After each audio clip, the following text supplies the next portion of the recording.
Hello, সানের রান্নাঘর থেকে আপনাদের স্বাগত। আশা করি আপনারা ভালো আছেন। আজ আমি রেসিপি নিয়ে এসেছি একদম বাঙালি রান্না।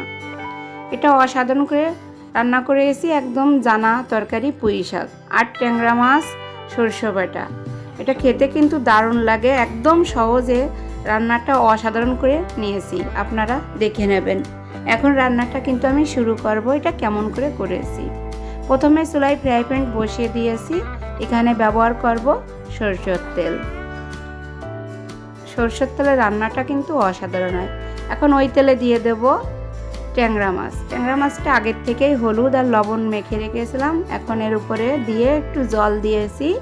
এখন জলের সঙ্গে তেলের সঙ্গে ভালোভাবে মিশিয়ে এটা জাল করে নিতে হবে। ট্যাংরা মাছটা কিন্তু ভাজার চেয়েও জাল করলেই বেশি স্বাদের হবে। এই যে সুন্দর করে যে জলটুকু দিয়েছিলাম ওইটা শুকিয়ে নেব, তেলটা শুকোবে না। এটা কিন্তু জাল হয়ে গেছে, নামিয়েও নিয়েছি এই যে তেল তেল করে।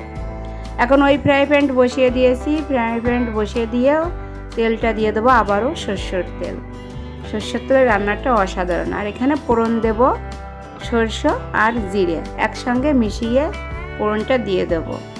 এখন এই ফোড়নটা যখন ফুটিয়ে যাবে তখন দিয়ে দিতে হবে পুঁই শাক। এই যে ফুটে যাচ্ছে ফোড়নটা। সরষেটা ভালোভাবে ফুটানোর পরে দিয়ে দিতে হবে পুঁই শাক। এই যে পুঁই শাকটা আগের থেকেই কেটে সুন্দর করে ধুয়ে ফুটে রেখেছিলাম। এখন পুঁই শাকটা এর উপরে দিয়ে দেব। এখন স্বাদ মতন লবণ দেব আর কালার করার জন্য হাফ চা চামচ হলুদের গুঁড়া দিয়ে দেব। একটু নেড়ে চেড়ে নিতে হবে, তেলে বেশি নেড়ে চেড়ে নেব না। তার আগেই জলটা দিয়ে দেবো।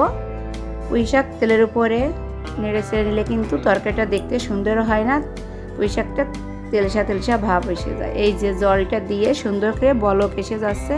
এখন দিয়ে দেবো গোটা কাঁচামরিচ আর যে মাছটা জাল করে রেখেছিলাম মাছটা সঙ্গে দিয়ে দেবো।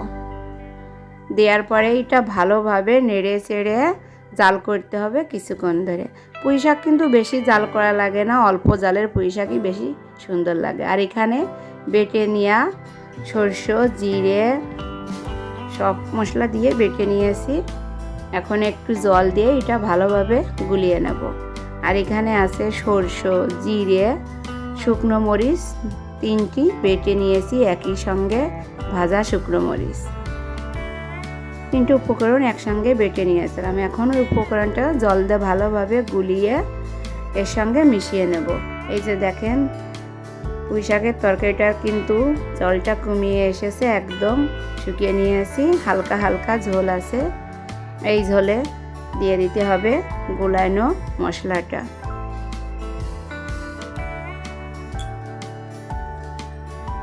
এই যে এখন দিয়ে দেবো এই গুলানো মশলাটা।